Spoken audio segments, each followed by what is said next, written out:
레디메이드 인생 세 번째 시간입니다. 그날 밤 피와 M은 H를 졸라 그의 법률책을 잡혀 돈 6원을 만들어 가지고 나섰다.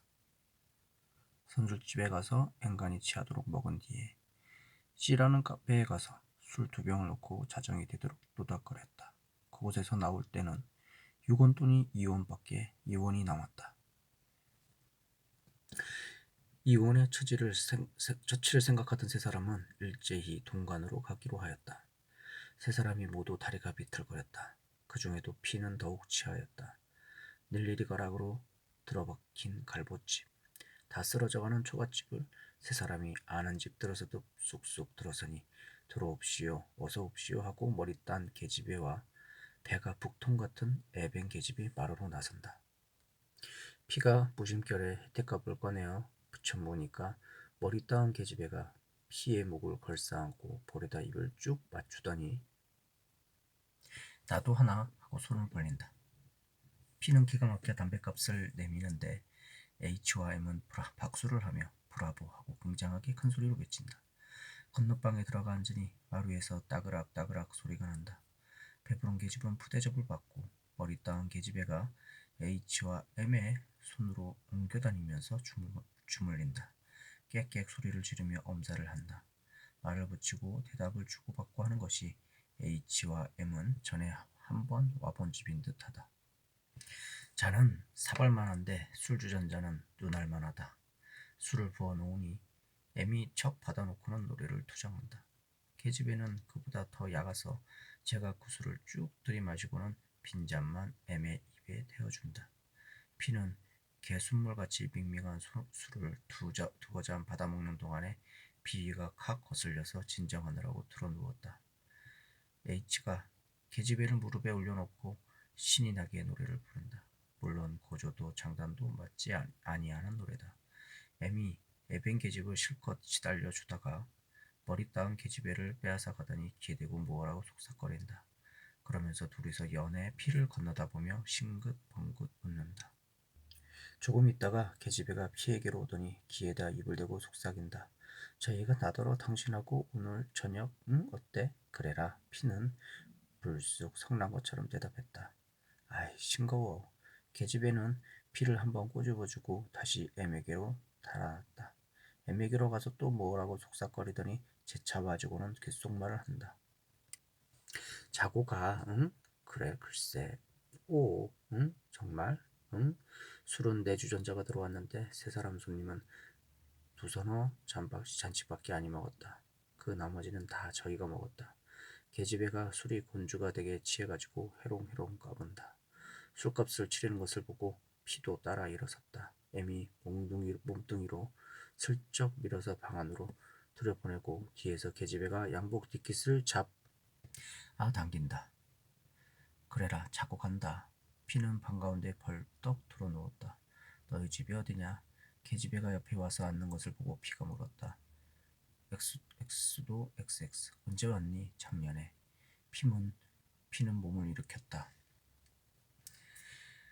또 속이 왈칵 뒤집혀 좀 더 진정하려고 하는 생각인데 계집애가 콱 밀어뜨린다. 나이 몇 살이냐? 18.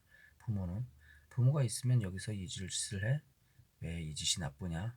나도 사람이야. 했고 나는 내가 신선일 줄 알았더니 이제 보니까 사람 위로구나. 듣거러. 계집애는 눈을 훅 쪽줄기고는 갑자기 웃으면서 피의 목을 끌어안는다. 자고 가. 응.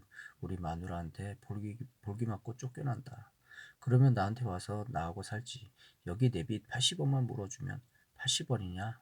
가겠다. 피는 또 일어나려는 것을 계집이 껴안고 놓지 아니한다. 자고 가. 내가 반했어.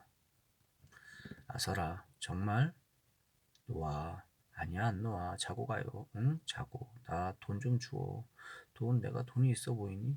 돈 소리가 쩔렁쩔렁 나는데 미상불 피의 포켓 속에서는 아까부터 잔돈 소리가 가끔 잘랑거렸다. 자고. 나 돈 조금 주고 가. 응? 얼마나? 암만 더 좋아. 50전도 아니 10전도. 계집애의 말이 떨어지기도 전에 피는 불에 댄 것 같이 벌떡 일어섰다. 일어서면서 그는 포켓 속에 손을 넣고 있는 대로 돈을 움켜쥐어 방바닥에 획 내던졌다. 1원짜리 지전 2장과 백동전이 방바닥에 요란스럽게 흩어진다. 아따 돈! 해던지고는 피는 뛰어나왔다. 그의 눈에는 눈물이 고였다. 피는 정조적으로 순진한 사나이가 아니다. 14살 때에 소꿉칠 같은 장가를 갔고 그 뒤 동경 가서 있을 동안에 거기 여자와 살림도 하였다. 조선에 돌아와 직업을 가지고 있는 사이에 기생과 사귀어 한동안 죽을 둥 살 둥 모르게 지내기도 하였다. 그 밖에도 정두어 지낸 여자가 두어 더 있다. 그러나 30이 되도록 지금까지 유학을 가거나 은근자 집을 가거나 동간의 색주가 집에 가서 잠자리를 한 일은 없다. 그것은 피의 계벽이다. 어떠한 여자를 막론하고 그가 정이 들지 아니한 여자이면 절대로 관계를 아니한다는 것이다. 그 대신 한번 피의 눈에 들고 따라서 정이 들면 아무것도 돌아보지 아니하고 심각한 열정에 맡기어 완전히 그 여자를 움켜쥐어 버리며 또한 그 여자에게 전부를 내주어 버린다. 그리하여 그는 늘 all or nothing을 말한다. 이것이 저세상 폭 이롭지 못한 것을 피도 잘 안다. 또 공연한 승벽이요 고집인 줄 알건만 그는 그것을 고치지 못한다. 이날 밤에도 그는 그 계집애를 조금 더 어떡하게 하겠다는 생각은 나지 아니하였다. 술 취한 끝에 속이 괴로우니까 진정을 하자는 판인데 50전 아니 20전도 좋아 하는 소리에 버쩍 흥분이 된 것이다. 너무나 인간이 단짝스럽고 안짝스러운 것 같았다. 피가 노상 보고 듣고 붙는 세상이 돈을 중간에 놓고 악작스럽게 아등바등하는 것임을 모르는 바는 아니나 정조대가로 일금 20전을 요구하는 것은 처음 보았다. 피는 그러한 여자가 정조를 파는데 무시경한 것도 잘 알고 있으며 따라서 그것이 비도덕이니 어쩌니 하는 것도 아니다. 그의 관심과 해석은 그런 것보다 더 나아간 입장에 있었다. 그러나 20점만 줘도 소리에는 이것저것 생각하고 헤아릴 나이도 없었다. 더럽고 얄미우면서도 눈물이 괴었다. 3원쯤 되는 전 재산을 털어내던지고 정신없이 뛰어나온 것이다. 술 취한 피를 남겨둔 H와 M은 골목에 기다리고 서서 있었다. 피가 뛰어나오는 것을 보고 그들은 우선 농을 건넨다. 한턱 가오 장가간 더 가가게 하게.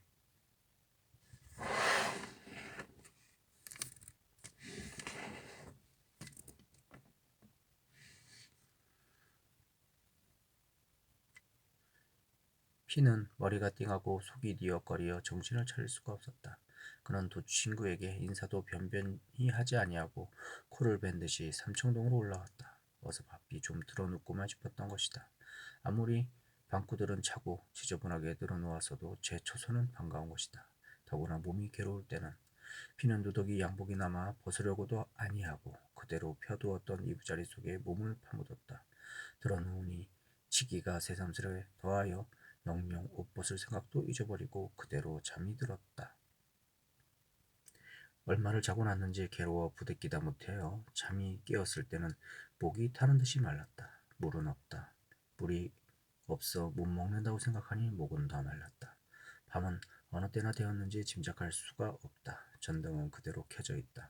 밖에서는 사람 지나다니는 발소리도 들리지 아니한다. 전차 걸리는 소리도 들리지 아니하고 가끔 가다가 자동차의 경적이 딴 세상의 소리같이 감감하게 들려온다. 밤이 깊지 아니했으면 잠긴 안대문을 두드려 주인 노인에게라도 물을 청하겠지만 깊은 밤에 그리하기도 미안하다. 그것도 방 새나 여일하게 내었을 제 말이지 얼굴 대하기를 이편에서 피하는 판에 차마 못할 일이다. 물지개 장수의 삐득거리는 소리가 들리나 하고 귀를 기울였으나 감감이 소리가 없다. 목은 더욱더욱 말라 들어온다. 입술이 바짝 마르고 입안이 침기가 없고 목구멍이 바삭바삭 소리가 날 듯이 마르고 그러고는 창자 속까지 말려 내려가는 듯하다. 금방 미칠 듯하다. 눈앞에 용용하게 흘러가는 푸른 한강이 어릿하고 쏴 쏟아지는 수통 꼭지가 보이는 듯하다. 비는 배고픈 고비를 많이 겪어보았으나 이대도록 또 목마른 참은 당하기 처음이다. 배는 고프면 기운이 없고 착 가라앉을 뿐이었지만 목이 극도로 마르면은 금시 미치고 후덕후덕 날뛸 것 같다. 일어나서 삼청동 꼭대기로 올라가면 산골짜기에 물도 있고 또 우물도 있기는 하다. 그러나 이 어두운 밤에 어디가 어디인지 보이지 아니할 테고 또 우물에는 두레박도 없을 것이다. 겨우겨우 참아가며 몇 시간을 비대었다. 실상 한 시간도 못 되는 동안이지만 피에게는 여러 시간인 듯만 싶었다. 그런 뒤에 겨우 물지개 소리를 듣고 그런 수통 있는 곳을 찾아 뛰어나갔다. 사정 이야기도 변변히 하지 아니하고 쏟아지는 수통 꼭지에 매어 달려 한동이는 대리시피 냉수를 들이켰다. 물장수가 어이가 없어 멀끔히 쳐다보고만 있다가 피에 꾸벅하고 돌아서는 등 뒤에다 혀를 꿀꿀 찬다. 밥보다도 더 다급하게 그립던 물을 실컷 들이켜고 나니 찌뿌드하게 엉킨 불쾌하던 치기도 저기 거치고 정신이 말쑥하여졌다. 피는 새삼스럽게 양복을 벗어던지고 다시 자리에 파묻혔다. 이제는 잠이 심리나 달아나고 눈이 초랑초랑하여진다. 그러면서 어젯밤 일이 머리에 떠오른다. 그것은 마치 못 먹을 것을 먹은 것처럼 꺼림칙한 기억이다. 아무렇게나 씻어 넘겨버리제도 그러나 머리 한 구석에 박혀 가지고 사라지려 하지 아니하는 얼음과 같다. 어떻게 해서라도 시원스러운 해석을 내리고 라야 마음이 놓일 것 같다. 정조대가로 일금 20전을 부르는 여자. 방금 세상에는 한 번 정조를 빼앗긴 것으로 목숨을 버려 자살하는 여자도 있다. 그러나 한편 20점도 줬소 하는 여자가 있다. 여자의 정조가 그것을 잃었다고 자살을 하도록 그다지도 고귀한 것이라면 20전에라도 팔겠소 하는 여자가 눈을 멀끔멀끔 뜨고 살아있는 사실은 무엇으로 설명할 것인가. 또 정조를 20전에라도 팔겠소 하는 여자가 있도록 그것이 아무렇지도 아니한 것이라면 그것을 한번 빼앗긴 때문에 생명을 내버리는 여자가 있는 것은 무엇으로 설명할 것인가. 이 두 여자가 모두 건전한 양심의 소유자라고 볼 수는 없다. 그러나 그 가운데 나무라기로 들면 차라리 정조를 빼앗긴 것으로 자살할 여자를 나무랄 것이지 20전에 팔겹살하는 여자는 나무랄 수가 없다. 16살부터 시작하여 일에 3년이나 색주가집으로 굴러다니는 여자다. 언제 누구에게 기떨어진 도덕관념이나 정당한 인생관을 얻어들은 적이 없을 것이다. 술잔을 들고 앉아 한 잔이라도 오는 손님에게 더 먹여 한 푼어치라도 주인의 수입을 도와주면 칭찬이 오니 그만이다. 고년 어여쁘다 나하고 XX 하고 손님이 말하면 그에 쫓아 조발일지언정 생리적 만족을 얻는 한편 그야말로 단돈 20전이라도 벌면 그만이다. 옆에서 그것을 지키기는 할지언정 그것이 나쁘다고 가르쳐 주는 사람이 있을 턱이 없는 것이다. 사실 일반 매춘부가 정조적으로 양심을 가진 듯이 보인다는 것은 그 대부분이 대래 한가식에 지나지 못하는 것이다. 그것은 그들에게 있어서 일종의 정당성을 가진 노동인 것이다. 그러나 그것을 보고 불쌍하다고 여기고 동정을 하는 것은 의문의 표현이다. 지금 세상은 정당한 성도덕이 서 있는 때도 아니다. 그것은 한 세대에 여러 가지의 시대 사조가 얽혀져 있는 때문이다. 그러니까 여자의 정조에 대하여서도 일률적으로 선악과 시비를 가릴 수는 없는 것이다. 하룻밤 몸값으로 20전도 줬소 하는 여자. 그에게는 다른 사람이 갖는 성도덕도 없고 따라서 자신을 타락이라서 슬퍼하지도 아니한다. 그 여자 자신을 나무랄 필요도 없는 것이요 동정할 멸의도 없는 것이다. 그 여자 자신은 결코 불쌍한 사람이 아니다. 예수의 사랑도 아무리 그 사랑이 크고 넓다 했을지언정 그것은 불쌍한 사람, 죄지은 사람에게 미칠 수 있는 것이다. 불쌍하지 아니한, 죄짓지 아니한 동간의 색주가 계집애에게는 누구의 동정이나 사랑도 일 없는 것이다. 뭐 관념적이라고 그렇다. 관념적이라도 할 수 없다. 그러나 그것은 그 여자의 주관을 객관화한 것이다. 또 그 병적 현실에 메스를 대는 것은 집단의 역사적 문제이지만 룸펜 인텔리의 결벽과 흥분증으로는 문제가 되지 아니한다.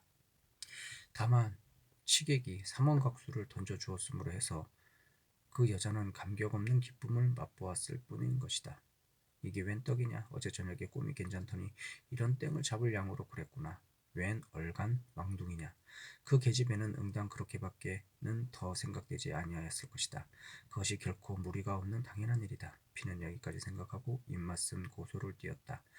되지 못하게 장님이 눈병 앓는 사람들어 불쌍하다고 한 셈인가. 피는 돌아누우면서 혀를 끌끌 찼다.